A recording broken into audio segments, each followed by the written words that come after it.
Magandang umaga mga kalakwatsa sa mga Bisaya, mayong buntag kaninyong tanan. So nandito tayo ngayon sa Divisoria mga kalakwatsa sa may Carmen Plaza Street. Kasi may nagtatanong sa atin kung saan daw makakabili ng murang prutas sa Divisoria. Dito talaga sa Carmen Plaza mga kalakwatsa ang tindahan ng mga prutas. Kung nagbabalak kang magnegosyo ng prutas ngayong Kapaskuhan o sa bagong taon, so pwede kang dito na pumunta na sa Carmen Plaza. Magkano sa lanson? 100. Medyo mataas na ang presyo ng lansones mga kalakwatsa kasi hindi na siya panahon. So 200 ang kilo, pero pag panahon niyan ay 100 lang ang kilo lang dito. Kung hindi mo pa to kabisadong street na to mga kalakwatsa, kasunod lang ito ng Tabora Street bago mag Santo Cristo o bago mag 7-Eleven. Dito ka makakabili at makakapili ng iba't ibang klaseng prutas. Kasi halos hanggang sa dulo mga kalakwatsa ay puro prutas ang tinda dito. Alamin natin dito ang mga presyo ng mga prutas na tinda ni ate. Bibili na rin tayo siyempre. Ang pungkan ay 20 ang isa. Tapos yung orange ay may 20 at 25. Ang peras ay may 30 ang isa at may tatlo 100 din. Ang medyo malalaki.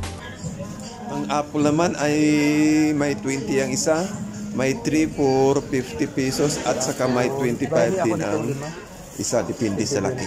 At may 3 for 100. Yung malaki? Tatlo isang lang.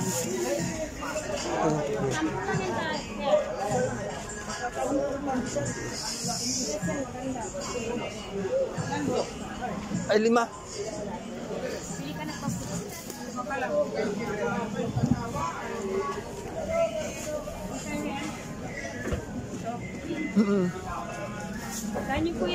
Sa ubas mga karakwatsa ay 120 isang kilo, seedless. Mayroon ding 150.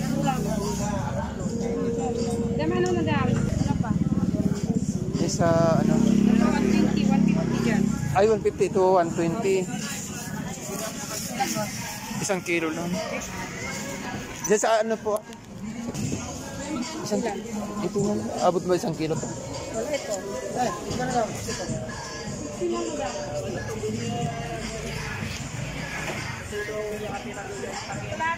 Isang kilo lang ba? Isang kalapit? Isa lang? Puro. Hindi ako itang malito. Oo, isa lang. Kahit yung, ayan yan. Pwede na siguro yan. Isa.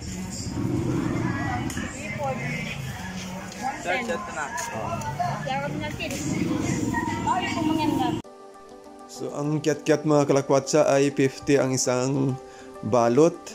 Ang lansones naman ay 200 ang isang kilo, doko. So kasi patapos na yung panahon ng lansones. At ang chiko naman ay 60 ang isang kilo. So sa mga kasama ko nagtatanong kung saan pwede makabili ng prutas ngayong Pasko. So dito lang sa Carmen Plaza Street mga kalakwatsa, pag bunga, pag ano, lakad ka lang. Lakad lang kayo ng konti. Ano po yan dito? Hanapin nyo lang po si Sarah mga kalakwatsa. Ang pwesto niya po ay tapat ng Gold City. So dito po ang mabilihan ng maraming prutas. Pwede kang makano ng wholesale at retail.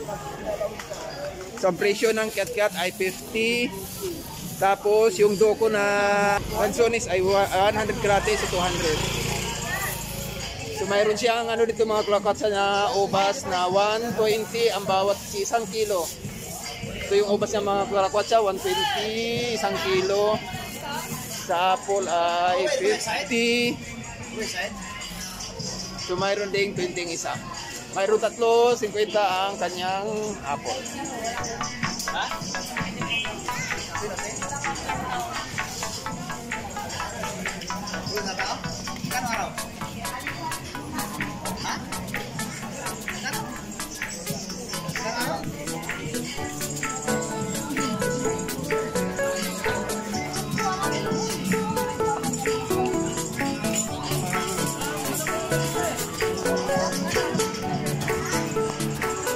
Ate, pwede pa ako dito? Ilan po yan po?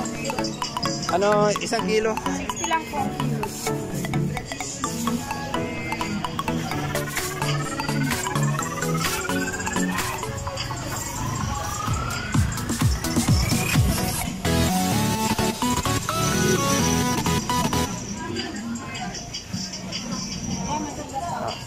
Magkano po lahat? 1...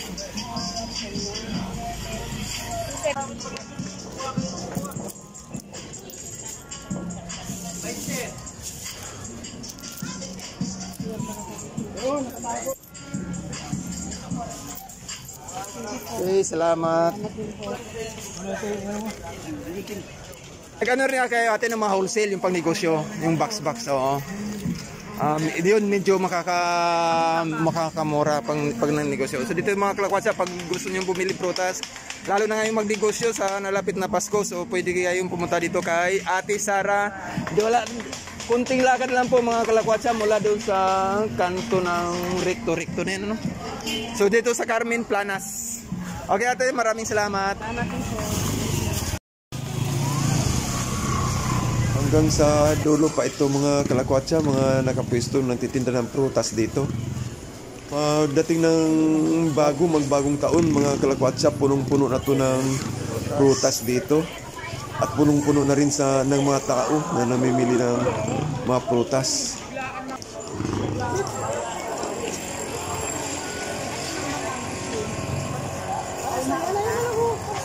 Dito po magkano? Dito naman po 180 po. Abos ang kutito?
Sa dulo naman ng Carmen Plaza mga kalakwatsa, so makikita yung mga nagtitinda ng itak, mga pantabas, mga pansudsod ng damo o tinatawag sa Bisaya na guna.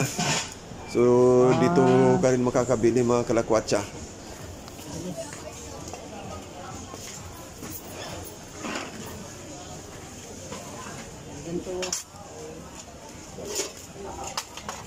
Ayan, bakal lang. Magkano ganito? 150. Meron ba mo? Mulyo. Pag mulyo, mga itak lang. Walang pering. Ngayon, papasadya ako. Tama na, ikot naman ako. So ito yung video natin ngayon mga kalakwatsa. Sana nagustuhan ninyo. Please huwag kalimutang i-click ang subscribe button at ang notification bell para updated kayo sa mga bagong upload kong video. Maraming salamat. Ingat kayong lahat.